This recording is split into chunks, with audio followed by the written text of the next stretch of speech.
The alarm button was pressed again and again, but no one came. In a narrow cell on Rikers Island, a young man lay on the cold floor, shaking and gasping for air. His name was Michael Thompson. His face was gray. His lips were dry. He had been begging for help for hours. Other men in nearby cells shouted for the guards. Some banged on metal doors until their hands hurt. The sound echoed through the hallway like thunder trapped inside concrete walls. Still, no one came. A security camera blinked red above the door, watching everything and doing nothing. Somewhere far away, guards were laughing and talking. The jail kept moving like nothing was wrong. Then Michael stopped moving. By the time help arrived, it was too late. This was not a riot. It was not a movie scene. This was real life inside Rikers Island Jail, USA. And Michael was not the first to die like this. But how did a jail in the heart of New York City become a place where people could cry for help and be ignored until death? What was happening behind those tall fences and gray buildings that the world did not see? And most importantly, who would be next? That question hung in the air like smoke as the story of Rikers Island truly began. Rikers Island sits between Queens and the Bronx, surrounded by water. From far away, it looks quiet. Low buildings, guard towers, long fences with sharp wire. Planes fly over it every day as they land at LaGuardia Airport. Millions of people pass nearby and never think about what happens there.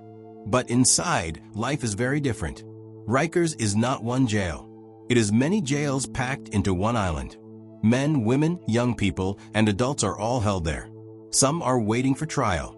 Some have not been found guilty of anything yet. Many are poor. Many have mental health problems. Many are scared. Every day starts the same way. Loud doors, shouting guards, long lines for food. The food is often cold and tasteless. Sometimes it is late. Sometimes it never comes. People learn quickly to eat fast and complain quietly. Michael Thompson arrived at Rikers on a rainy night. He was 27 years old. He had been arrested for a small charge and was waiting to see a judge. He told the officers he had asthma. He told them he needed his medicine. They nodded and wrote something down. Or maybe they didn't. His cell was small. The bed was hard. The toilet was right next to where he slept. The lights stayed on all night.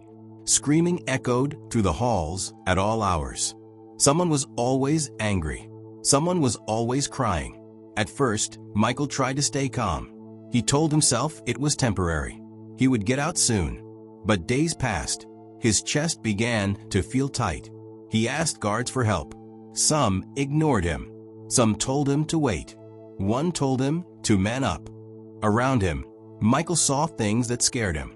He saw guards shove men into walls. He saw fights break out over nothing. He saw a man dragged down the hallway, bleeding from his face. No one explained anything. No one apologized. The jail felt like it had its own rules, and those rules changed depending on who was watching. At night, Michael heard stories whispered through the bars. Stories of men beaten by guards in dark corners. Stories of people locked alone for days. Stories of sick inmates left untreated until they collapsed. Some stories sounded too terrible to be true. But then he saw proof with his own eyes. One morning, a man named David Johnson was taken from a nearby cell. David had been yelling that his stomach hurt badly. He couldn't stand. Guards told him to be quiet. Hours later, he was carried out on a stretcher. The next day, word spread that David had died. No announcement was made. No moment of silence. Life at Rikers went on. Michael felt fear grow inside him like a shadow. He wrote letters to his family. He asked again for his medicine. Each request felt smaller than the last, like his voice was fading. The guards at Rikers were supposed to protect the people inside. Some tried, but many did not. Investigations would later show that some guards assaulted inmates, sometimes in groups, sometimes on camera. Reports said they used force for small reasons, or no reason at all. There were cameras everywhere, yet violence still happened. Sometimes the cameras were blocked. Sometimes no one checked them. Sometimes reports were changed. One guard, Officer Robert Mills, was known among inmates for his temper. When he walked down the hall, people went quiet. He enjoyed power. He enjoyed fear. Complaints were made about him, but nothing changed. Michael saw Officer Mills slam a man's head into a door for talking back. Blood ran down the wall. The man was taken away. Mills fixed his uniform and kept walking. This was the high point of fear, the moment when Michael understood something terrible. At Rikers, rules did not protect you. They trapped you. Days later, Michael's asthma got worse. The air in his cell felt thick. Dust floated everywhere. He pressed the call button and waited. Nothing happened. He pressed it again. Other inmates shouted for help. Some guards walked by and did not stop. One guard looked inside and shrugged. Hours passed. Michael slid down the wall and lay on the floor. His breathing sounded like broken glass. He thought of his mother. He thought of sunlight. He thought of freedom. When he stopped breathing, the jail did not stop with him. After Michael's death, reporters began asking questions. Families spoke out. Lawyers demanded answers. Medical records showed delays. Video footage showed guards walking past his cell again and again. This was not a mistake. It was neglect. And Michael was not alone. Over the years, many detainees died at Rikers. Some from suicide. Some from untreated illness. Some after being beaten. Each death added to a growing pile of evidence that something was very wrong. The federal government took notice. Investigators arrived. They read reports. They watched videos. They spoke to former inmates and guards. What they found shocked even them. They found a culture of violence, a culture of silence, a place where abuse was normal and help was rare. Federal oversight was ordered. The jail was told it must change or face serious consequences. New rules were written. New leaders were promised. But inside the walls, life changed slowly, if at all. Michael's family waited for justice. So did many others. Then one day, the mayor of New York City stood in front of cameras and said words that had never been said before. Rikers Island would be closed. The announcement shocked the city. A jail that had existed for decades, a symbol of fear and failure, was finally being shut down. Plans were made. New jails would be built. The island would be emptied. But closing Rikers would take years. And until then, people were still inside. On one hot summer night, long after the announcement, a fight broke out in one of the housing units. Shouting turned into chaos. Guards rushed in. Batons were raised. Doors slammed. Someone screamed for help. In the confusion, a young man named Anthony Walker fell to the ground. He did not get back up. As the noise filled the hallway and the cameras kept recording, one question returned, louder than ever. Had anything really changed at Rikers Island, or was the worst still yet to come? Anthony Walker lay on the floor, his face pressed against the dirty concrete. The noise around him was loud and wild. Men were shouting. Guards were yelling orders. Someone's radio screeched with static. Boots ran back and forth. The air smelled like sweat, fear, and metal. Anthony did not move. At first, a guard thought he was pretending. "Get up," the guard shouted. No answer. Another guard nudged Anthony with his boot. Still nothing. Only then did the shouting slow down. Only then did someone kneel and check his pulse. There was none. The unit went quiet in a strange way, like the air had been sucked out. Inmates stood frozen behind bars. Guards looked at each other, unsure. One of them whispered, "Call medical." Medical staff arrived late. Again, Anthony Walker was 21 years old. He had been at Rikers for 3 weeks, waiting for a court date. He had never been convicted of a crime. That night, he became another name on the list of people who never walked out alive. The next morning, the jail tried to act normal. Breakfast trays slid through slots. Guards counted heads. Doors slammed open and shut. But something felt different. Word of Anthony's death spread fast. People whispered through vents and across hallways. Some were angry. Some were scared. Some felt numb. A man named James Carter sat on his bunk and stared at the wall. He had seen Anthony fall. He had seen guards swing batons. He had seen fear turn into silence. James had been in and out of jail before, but Rikers was different. Rikers felt broken. James decided he would not stay quiet anymore. When investigators came back to Rikers under federal oversight, James asked to speak. He told them everything. He told them how guards ignored fights until they exploded. He told them how medical emergencies were treated like jokes. He told them how complaints disappeared. You press the button, James said, and nobody comes. Or they come too late. The investigators wrote notes. They nodded. They had heard similar stories again and again. Men beaten in blind spots.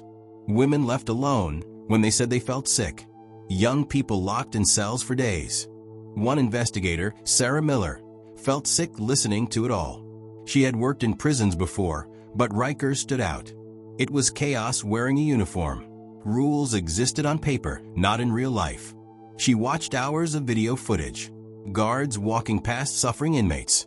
Officers standing by as fights grew worse. She saw Anthony Walker collapse on screen. She watched guards hesitate. She rewound it and watched again. This shouldn't happen, she said quietly. Outside the island, the city argued. Some people said Rikers was too dangerous to fix. Others said closing it would cost too much money. Politicians talked. News anchors debated. Families of the dead cried on camera. Anthony's mother stood at a podium one afternoon. Her voice shook. My son needed help, she said. He needed someone to care. He didn't get that. Inside Rikers, guards felt pressure too. Some were angry at the news. Some were scared of losing their jobs. A few tried to change how they worked. But old habits die hard.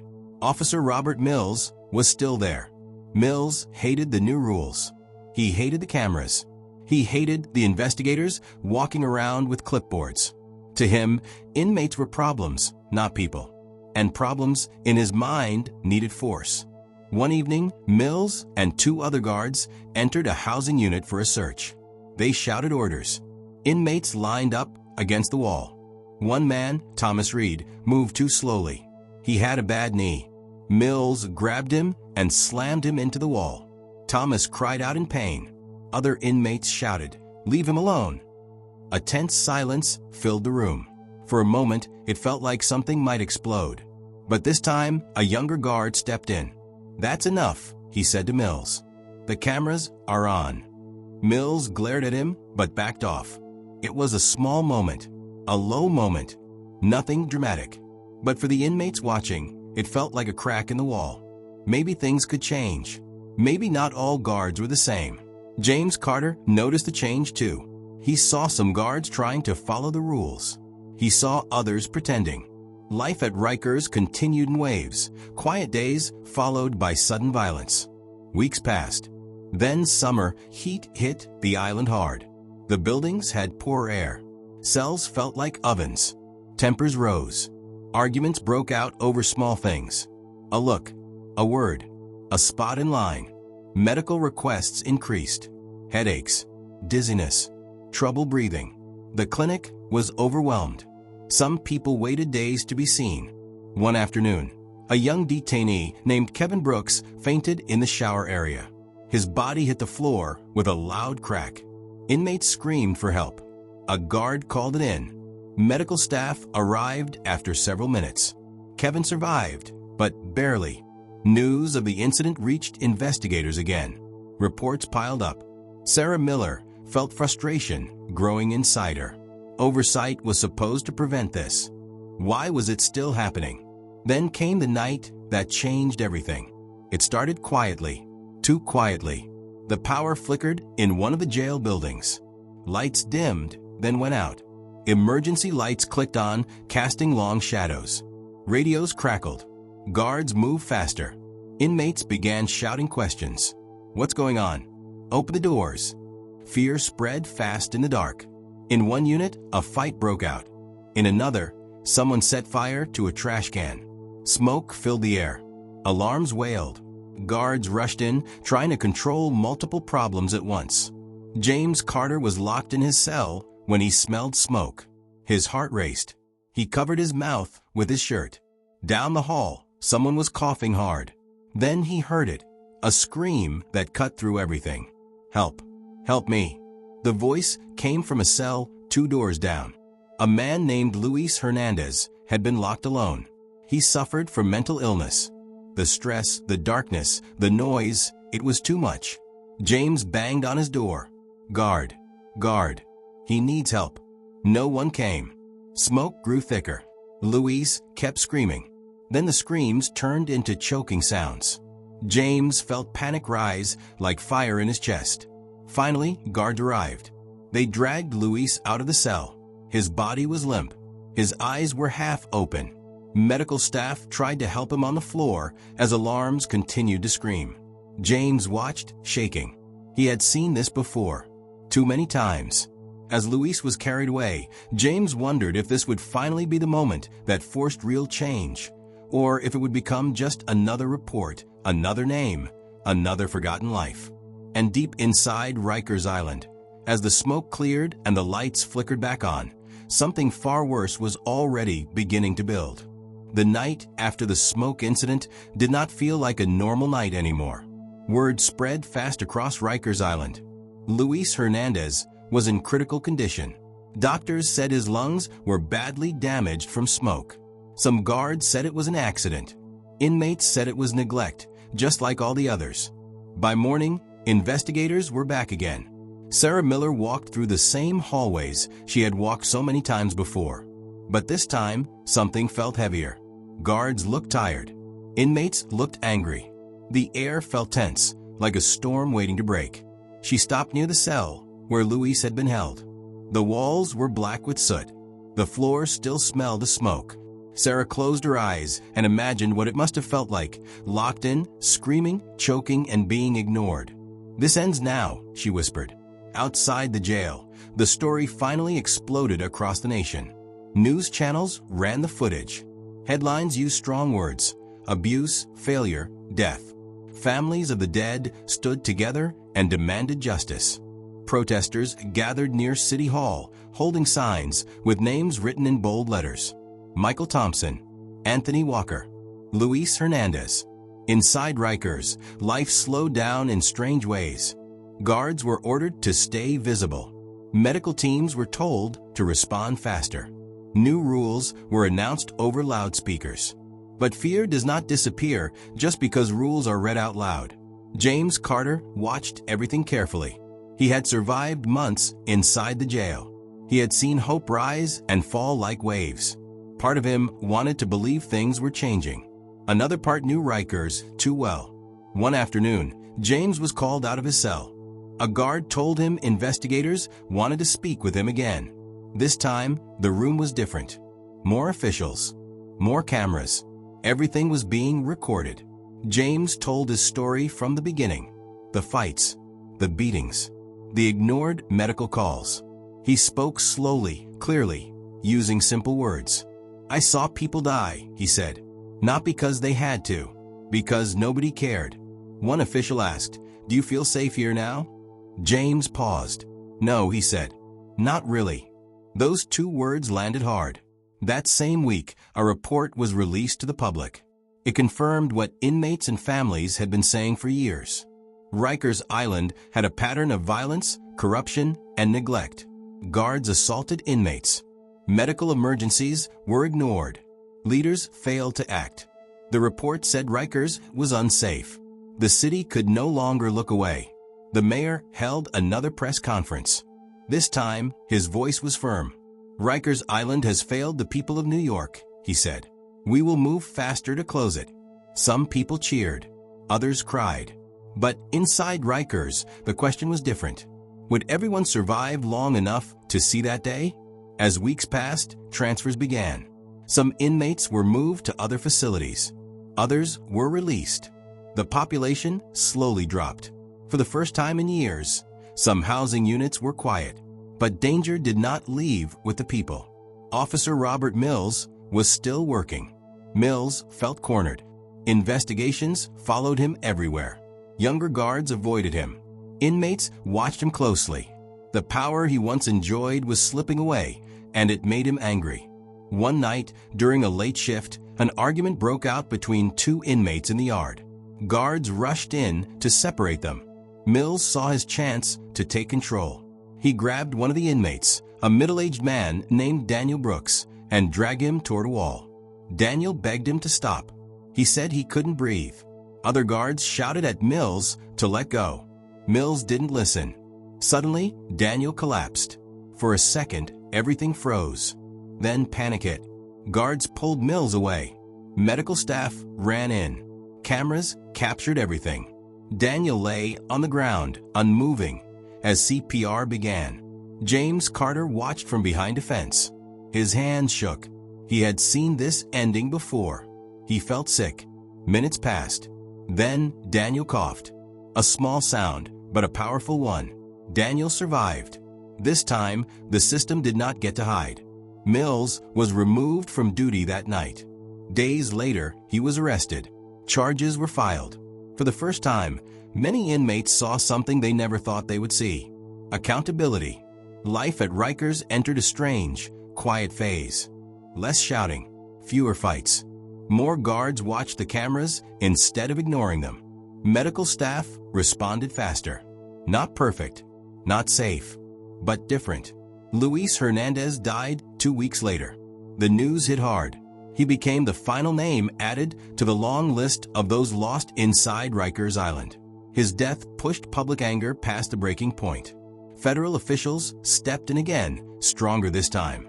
They took control of parts of the jail system. They demanded deadlines. They demanded change. And slowly, the end began. Months passed. Buildings were emptied one by one. Cells that once held screaming men now stood silent.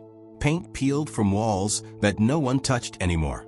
James Carter was released after his case was resolved. On his last day, he stood in line, waiting to walk out. He looked back at the fences, the towers, the gray walls. So many people never made it to this moment. Outside, sunlight hit his face. He closed his eyes and breathed deeply. Free air felt strange, almost unreal. Rikers Island remained behind him, surrounded by water, holding its secrets. The city kept its promise. Plans moved forward. New jails were built closer to courts. Smaller, safer. The goal was clear. Never again allow a place like Rikers to exist. Years from now, the island would be empty, but the stories would remain. The cries for help, the ignored alarms, the lives lost to neglect and abuse. Rikers Island Jail was exposed not by one incident, but by many. By people who suffered. By families who refused to stay silent. By moments caught on camera when no one thought anyone was watching. And as the gates slowly closed for the last time, one truth stood clear above all others. Rikers Island did not fail by accident. It failed because people were allowed to be forgotten, and the world would never forget it again.